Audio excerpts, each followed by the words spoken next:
Bem-vindos de volta à reprodução animal e hoje nós falaremos sobre foliculogênese.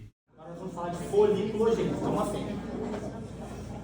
Aqui no embrião, vocês lembram lá de mórula, depois blastocisto, aí tem blastocele, gástrula, aí nós temos epiblasto, hipoblasto, tá?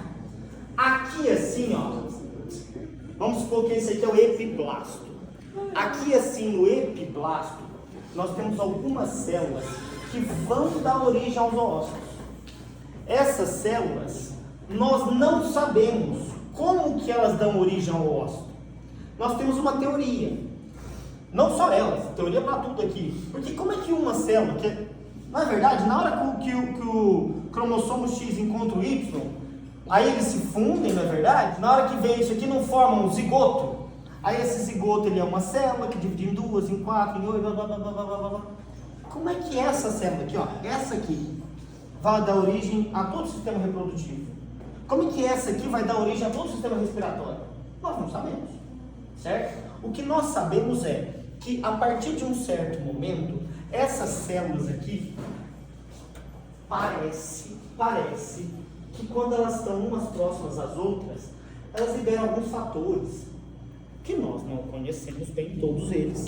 E esses fatores, eles vão diferenciando essas células para que elas cheguem a ser só o que elas são. Esse embriãozinho aqui, se ele tiver até 8 células, ele é um blastocisto, certo? Se eu pegar uma célula dessa aqui e botar ele dentro de uma zona pelúcida contínua, essa única célula aqui, ela dá origem a outro embrião, que é capaz de dar origem a um animal inteirinho. Então olha que legal, você está trabalhando com reprodução. Você foi lá e pegou o embriãozinho da vaca com 8 células. Se você pegar um laser e cortar ele no meio, você faz 2 bezerrinhos. Se você cortar de novo, você faz 4. Você faz 6, você faz 8.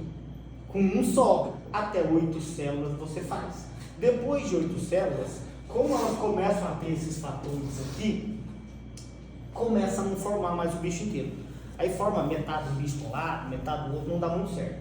Então até 8 células, isso aqui forma o todo. Nós falamos que essas células são células totipotentes. Depois de um certo tempo nessa divisão aqui, vamos pular 64 células. Se você pegar uma célula dessa e deixar ela se desenvolver, ela não dá origem ao animal como um todo, mas ela dá origem a um sistema como um todo. Por exemplo, o sistema respiratório. Ela dá origem à traqueia, ela dá origem à laringe, ela dá origem aos brônquios, aos pulmões. Então ela deu origem ao todo. Essas células são multipotentes. Porém, se eu pegar já um embriãozinho mais evoluído um pouquinho, sei lá, estou chutando agora, gente, já não sei não, vamos lá, 1000 células, e pegar uma célula dessa e tentar fazer essa célula se replicar para poder gerar alguma coisa, ela gera talvez só um órgão, certo? Ela vai gerar ali, por exemplo, só um pulmão. Tá? Essa célula é uma célula pluripotente. Por que ela é pluri? Porque no pulmão eu não tenho só células, eu tenho células musculares, eu tenho alguns vasos, eu tenho linfa, né? Vasos sanguíneos, linfáticos, eu tenho outras coisas, mas ela gera um todo. Agora, se eu pegar uma célula que ela já está totalmente diferenciada e cultivar ela, ela só é capaz de dar origem a ela mesma, certo? Então, se eu pegar uma célula do fígado, no hepatócito, e replicar ela, eu só vou ter hepatócito. Tem um punhado de células aqui no epiblasto, que eu não sei ainda o que elas estão fazendo aqui, mas elas estão aqui em algum lugar. De repente, esse epiblasto começa a se encurvar. No que ele se encurva, essas células aqui, elas vão caminhando para uma região perto de onde vai dar origem ao rim. Perto de onde vai dar origem ao rim. Certo? Então elas vão ficar ali perirenais. Vamos supor que o rim vai dar origem aqui assim, ó. Tá? E essas células aqui, elas vão depois se agrupar aqui perto. O ovário não é perto do rim? Essas células aqui, portanto, elas vão migrando e elas colonizam o ovário. Essas células que colonizaram os ovários, agora elas são chamadas de células germinativas primordiais, primordial germ cells, células germinativas primordiais. Essas células germinativas primordiais, elas vão se diferenciar em oócitos. Por isso que nós falamos que as fêmeas têm um número finito de oócitos. Por quê? Porque a quantidade de ovulações que ela vai ter é definida pela quantidade de ócitos. E a quantidade de ócitos é definida pela quantidade de célula germinativa primordial que colonizou o ovário. Por que isso é importante saber? Eu tenho a viátina, é a vaca mais valiosa do Brasil, do mundo, não sei se é do mundo, né? Quantos milhões? 21 milhões? 21 milhões de reais essa viátina. Vamos supor que ela entrou em puberdade, porque eu quis esperar. Ela entrou em puberdade com 15 meses e eu comecei a aspirar os oócitos dela a cada 15 dias, a vida inteirinha dela. Concorda que vai chegar um tempo que vai acabar? Uhum. Então a fêmea ela tem uma carga esgotável de oócitos. Entendemos essa primeira parte? Agora nós falaremos dos eventos que acontecem no oócito e no folículo durante a organogênese e no período pré-púbere. Essas células aqui, quando elas vão entrar no processo mitótico, depois entrar no processo meiótico, primeiro elas multiplicam a sua quantidade de material genético. No que ela multiplica a sua quantidade de material genético, ela entra na primeira divisão meiótica. No que ela entra nessa divisão meiótica, a prófase dela tem 5 fases. Alguém lembra 5 fases da prófase 1 da meiose 1? Leptóteno, zigóteno, diplóteno, paquíteno e diacinese. Lembra? Na hora que isso aqui entra nessa primeira divisão meiótica, nós estamos falando da prófase 1 da meiose 1, porque depois vem a meiose 2. Na hora que entra aqui, eu tenho esse material genético que está se dividindo. Só que falta AMP cíclico aqui dentro. Falta AMP cíclico dentro do oócito. Faltando AMP cíclico, ele não consegue acabar essa primeira divisão meiótica. Ele vai ficar preso, estacionado nessa primeira divisão meiótica, certo? Durante o processo de meiose, quando ocorre a primeira parada divisional, ele para em diplóteno da prófase 1 da meiose 1. No que ele entra nessa meiose 1, ele fica parado. E a fêmea nasce com uma quantidade de oócitos definida, porém todos esses oócitos estão parados em prófase 1 da meiose 1. E quando que vai sair disso aqui? Só quando ela entrar em puberdade. Aí é que ela vai começar a ovular. Olha como é que a natureza é inteligentíssima. Você imagina que a fêmea nasce com a quantidade definida? Imagina se desde o primeiro mês ela já estivesse perdendo ócitos. Não ia reproduzir depois de adulta. Então o corpo foi muito inteligente. Não, vamos primeiro parar ela, depois a gente deixa ela crescer e aí continua. Vamos continuar então? Quando que ela sai? Pessoal, quando que ela sai dessa parada que está aqui, dessa parada? A fêmea entrou em puberdade. Entrar em puberdade significa que o eixo hipotalâmico, hipofisário, gonadal está funcionando. Ou seja, eu tenho hipotálamo funcionando certinho com a hipófise, funcionando certinho com as gônadas. Aqui ela começa a ovular, ela entra em puberdade, as meninas ficaram mocinhas, certo? É aqui, isso aqui está estabelecido. No que isso aqui está estabelecido, ocorre a liberação de GNRH.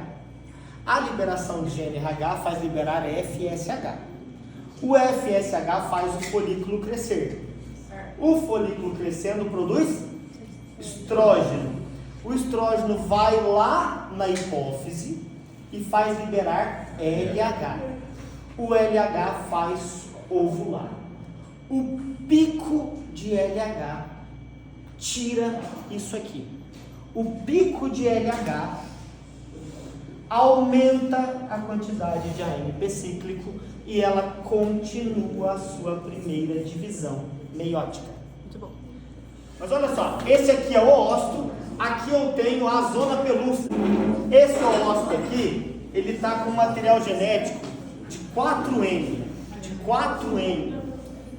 Pessoal, presta atenção que é importante, ó. Esse material genético desse oócito aqui, da fêmea que acabou de entrar em puberdade, ele está com 4N. No momento que ocorreu o pico de LH, que ela vai ovular, teve um aumento de AMP cíclico. Então, o oócito ele conseguiria se dividir, certo? Não é para isso que serve a meiose, a mitose, mas não é para dividir? Porque, na verdade, a primeira fase da meiose é uma mitose, né? Ela quer se dividir. Concordam que o oócito é uma célula muito grande, porque ela tem que guardar aqui nutrientes? O oócito tem que guardar proteínas, tem que guardar glicose, tem que guardar substâncias para nutrir o zigoto, concordam comigo? Se ele se dividisse, não estaria perdendo reserva de comida? Então o que acontece? Na hora que vai dividir aqui, não divide o citoplasma, só o material genético é que é dividido. 2N e 2N. Aí o que acontece? O oócito expulsa esse primeiro material genético aqui para fora. Esse aqui é 2N. E nós chamamos isso aqui de primeiro corpúsculo polar. Isso aqui eu consigo ver numa lupa, eu consigo ver no microscópio. Cromossomo reprodutivo não é N? Então ele precisa chegar a N. No que ele precisa chegar a N, ele entra na segunda divisão meiótica. Prófase 1, né? Leptóteno, zigóteno, diplóteno, paquíteno, tá? Diacinese. E aí ele entra na metáfase. No que ele entra na metáfase 2, ele para de novo. Na metáfase 2, da meiose 2, ele parou. No que ele parou, tem que alguma coisa acontecer para ele poder sair dessa continuação aqui. Só que olha que legal, isso aqui é importante. Ocorreu o pico de LH, não ocorreu? O pico de LH extrusou o primeiro corpúsculo polar. Depois que extrusou o primeiro corpúsculo polar, a meiose vai continuar. No que ela continua, nós temos uma maturação citoplasmática. O citoplasma do oócito começa a guardar tudo de energia que ele precisa para o embriãozinho lá na frente, certo? Porém, ainda falta acabar de maturar o núcleo, não é verdade? Está faltando aqui de maturar o núcleo. Quando vai acontecer essa divisão nuclear aqui? Quando ocorrer a fecundação. O espermatozoide vai parar aqui. Vamos supor aqui que esse aqui é sempre X, né? Vamos supor que é um Y. Ele vai parar aqui. No que ele parar aqui, ele vai entrar aqui dentro. No que ele vai entrar aqui dentro, vocês vão ter uma aula só disso. No que ele vai entrar aqui dentro, ele vai se grudar aqui pertinho. No que ele vai grudar pertinho aqui, vai se fundir. O material vai vir aqui para dentro. Nesse momento, ocorre de novo a liberação de AMP cíclico, continua o resto da meiose, ele não estava em metáfase 2 da meiose 2, continua o resto, e ele extrusa o segundo corpúsculo polar. Agora que entendemos sobre a origem, a formação e a maturação dos oócitos, vamos entender como os folículos são formados e como eles crescem. Vocês aprenderam que uma feminha, lá na barriga da mãe dela, ela tem algumas células germinativas primordiais que deram origem aos oócitos dela. Esses aqui são os oócitos da feminha. Aí que estavam parados até a puberdade dela, certo? Na puberdade dela, esses folículos começam a crescer. Então aqui eu tenho os folículos. Lembra do folículo primordial, folículo primário? Lembra do folículo primário? Folículo secundário, folículo terciário que tem antro, lembram disso? Quem que manda nisso aqui? Por que esse aqui é quem vai crescer? Nós sabemos que existem 4 fases nesse processo de crescimento folicular, que nós chamamos de recrutamento, seleção, seleção, dominância. Vamos lembrar a quarta. Então a primeira fase é o recrutamento. O que é esse recrutamento? É o recrutamento de alguns folículos, para sair desse processo de folículo primordial para folículo primário, folículo secundário, folículo terciário.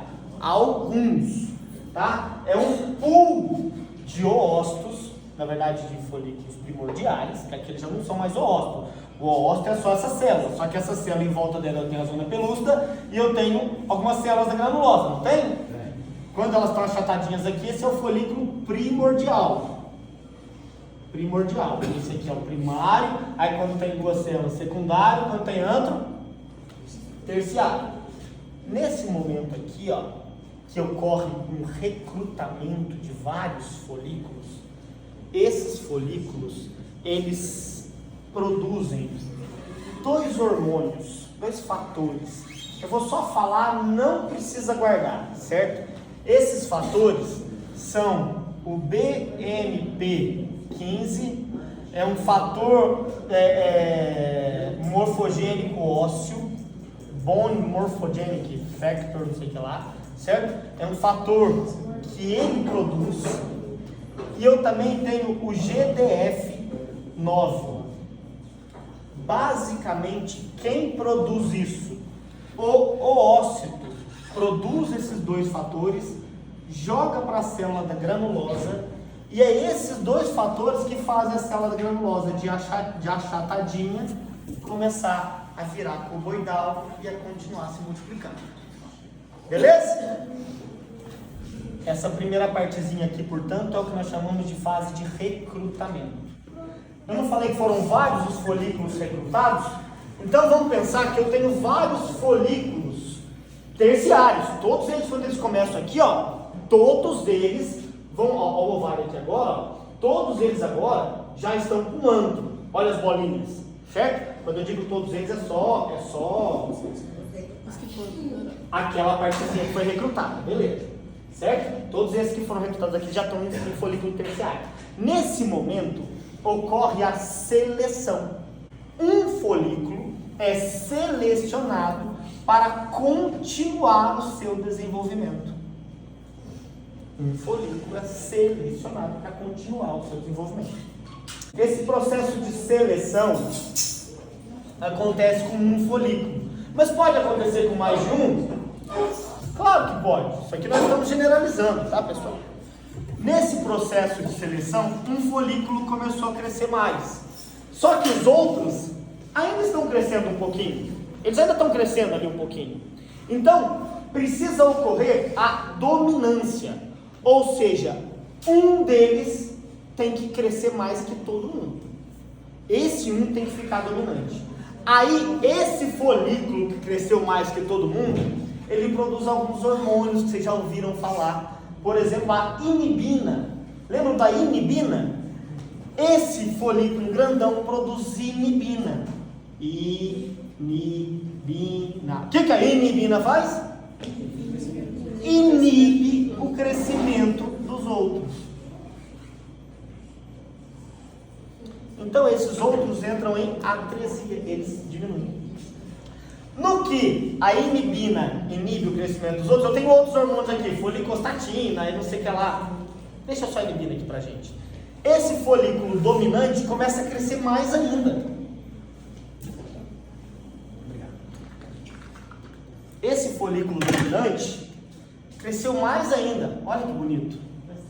A dominância, anota aí quem gosta de reprodução. Na vaca, a dominância acontece com mais ou menos 8,5 centímetros e com mais ou menos 3 dias desse folículo nascido, tá? Folículo o quê?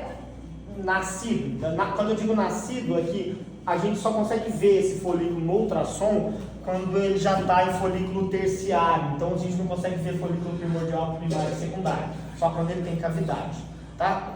Então a gente consegue ver com mais ou menos 2, 3 dias. Ela ovulou hoje. Daqui 2, 3 dias você já consegue ver novos folículos, tá? Esses novos folículos recrutados, né, que depois foram selecionados ao crescimento aqui, essa dominância vai acontecer quando o folículo tiver mais ou menos, você mede ele em 2 eixos, quando ele tiver mais ou menos 8,5 milímetros de diâmetro nas vacas. Nas éguas, quando a égua tiver mais ou menos 23 milímetros de diâmetro. Então olha só, eu tenho a recrutação, ou recrutamento de um pool de oócitos, que vão ser selecionados a continuar o crescimento. Um deles ficou dominante e inibiu o crescimento dos outros. Esse um que ficou dominante, agora ele continua o crescimento dele, até que ele vá ser ovulado. Concordam que ele é um folículo? Então, vamos desenhar um folículo terciário aqui? Vamos desenhar ele aqui, ó. Eu tenho o oócito, eu tenho a zona pelúcida, eu tenho o cúmulo zoóforos. Lembra do cúmulo zoóforos? Primeiro esse primeiro aqui, como é que chama essa primeira camada de célula da granulosa que fica ao lado da zona pelúcida? Como é que chama? Corona radiata. Aí eu tenho uma pontezinha entre a corona radiata e o restante das células, que é chamada de cúmulos oóforos. Cúmulos oóforos, certo? E aí, por fim, eu tenho as outras camadas de células da granulosa. Aqui eu tenho o antro, na verdade. E aqui eu tenho as células da teca. Lembrando que eu tenho teca externa, interna e teca externa, certo? Ó, eu desenhei esse cara aqui, eu desenhei ele grandão aqui. A partir do momento em que ele é folículo terciário e aconteceu a seleção, ele começa a responder ao FSH. Até então, ele crescia por causa de BPM e GDF. Agora não. Agora ele vai começar a crescer mais porque o FSH vai se ligar às células da teca. Lembra da teoria das duas células? Que vai ali na célula da teca, transforma colesterol em andrógeno, o andrógeno vai para a granulosa, da granulosa forma estrógeno, lembra de andrógeno para estrógeno? Esse estrógeno vai se acumular aqui e o folículo está crescendo, porque o FSH não faz só produção de estrógeno, ele também faz produzir outras substâncias que vão ser acumuladas aqui dentro, para nutrir o osso. Esse folículo está crescendo, a quantidade de estrógeno está crescendo. Essa quantidade de estrógeno crescendo vai lá no encéfalo e vai no telencéfalo mudar o comportamento da fêmea para a fêmea ficar receptiva ao macho. Quando é que nós dizemos que a fêmea está receptiva ao macho? Quando ela aceita monta. Todo aquele joguinho antes, ela não está receptiva ao macho. Ela pode estar querendo, mas ela ainda não está receptiva ao macho. E isso é importante saber. Por quê? Porque o estrógeno, ele demora para sensibilizar a cabeça da fêmea. Nesse momento que fez o estrógeno subiu, o estrógeno vai na hipófise e faz liberar qual hormônio? LH. O LH vai fazer essa fêmea ovular. Inclusive agora você já sabe, depois que ovular vai liberar o primeiro corpúsculo polar, aquela história toda. Entendemos? Vamos colocar isso agora num gráfico para a gente entender o ciclo estral da vaca? Vamos imaginar uma vaca aqui, mas nós já entendemos que vai ser mais ou menos para todas as espécies? Vamos supor que isso aqui, ó, é o D0. O D0 vai ser o dia em que ela ovulou a primeira vez, certo? E aqui vai ser o D21, essa vaca aqui, 21 dias numa média, tá bom? Ela ovulou, a partir do dia que ela ovulou, vocês concordam comigo que teve, antes dela ovular aqui, teve um pico de um hormônio para ela ovular. Como é que chama esse hormônio? Ela ovular. LH. Aí ela ovulou, ó. Pico, aí ela ovulou. Aí esse LH, ele fica baixinho aqui, ó. Ele fica baixinho, mas ele aparece, tá, gente? Isso aqui é a concentração dos hormônios. Ele fica baixinho, mas ele tá lá. Porque o LH tem outras funções. Não quero pesar a cabeça de vocês, mas ele matura o ócito também, tá? Então, ó, ovulou, mas o LH continua. No dia que ovulou, vocês concordam comigo que o GNRH foi lá para liberar LH? Ele libera LH, mas também libera FSH. Mas o LH vai fazer ovular. E onde é que o FSH então vai atuar? O FSH, ele tem um picozinho, certo? Esse picozinho de FSH vem e continua. No que ocorre esse pico, começa a ocorrer o recrutamento de folículos para começar o crescimento. Não estou falando que é o FSH que está recrutando, mas estou falando que ele faz parte desse processo. O mecanismo todo, nós precisamos abrir muita cabeça de vaca para entender ainda, tá? Isso aqui está no D0. Aí houve um recrutamento no D0. Esses folículos começam a crescer um pouquinho, não começa? Até que chega mais ou menos no D3 e eu tenho folículos maiorzinhos, começa a ocorrer a seleção, certo? Aí a seleção ocorre, alguns deles já começam a entrar em atresia, vamos supor que esse aqui cresceu mais um pouquinho. Aí, ainda no D3, perto do D4, ocorre a dominância, ou seja, um deles cresceu bem mais que os outros, certo? No que ocorre a dominância, qual é o hormônio que ele produz? Inibina. Faz o que com todos os outros aqui? Mata, atresia, né? Ele inibe o crescimento, eles todos entram em atresia. Esse folículo começa a crescer, certo? Belezinha, crescendo.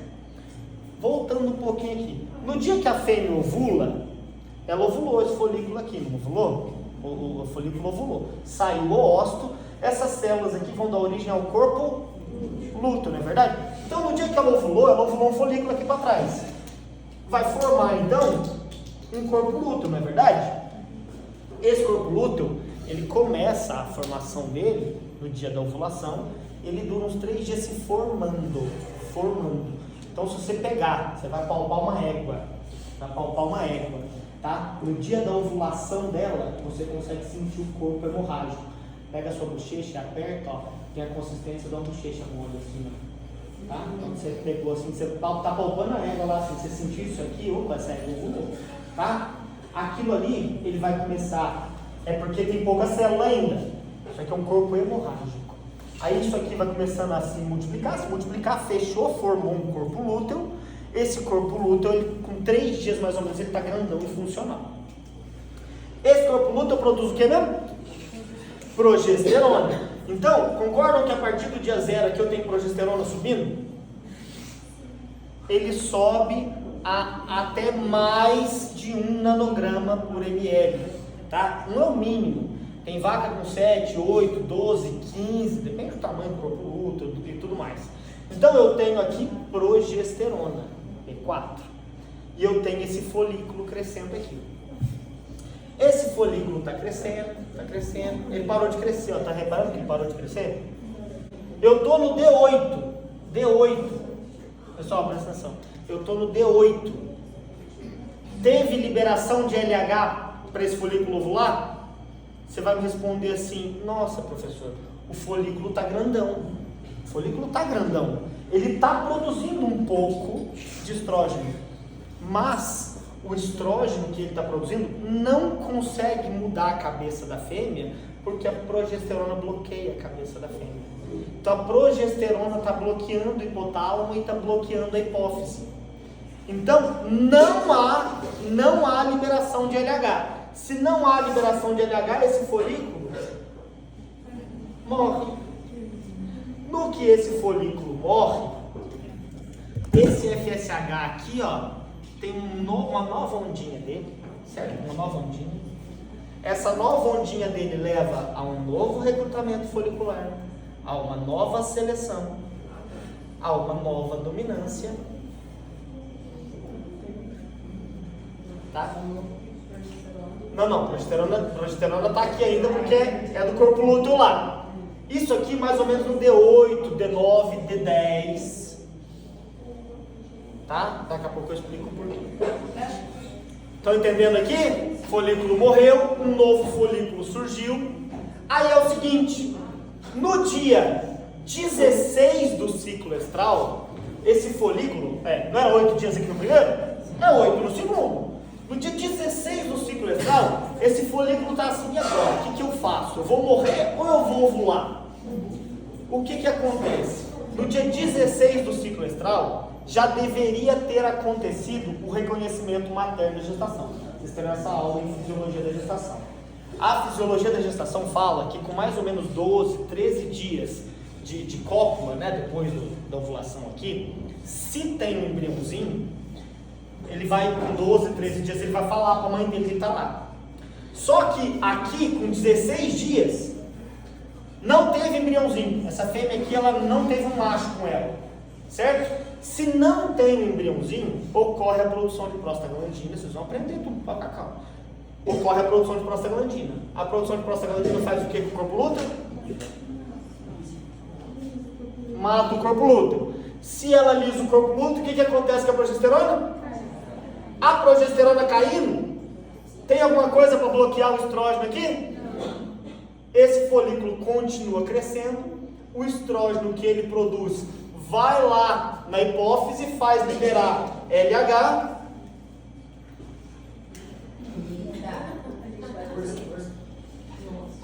Força do bigode! Ocorre um pico de LH, este folículo ovula e nós temos de novo no D0 aqui a ovulação e todo o processo de novo. Tadã!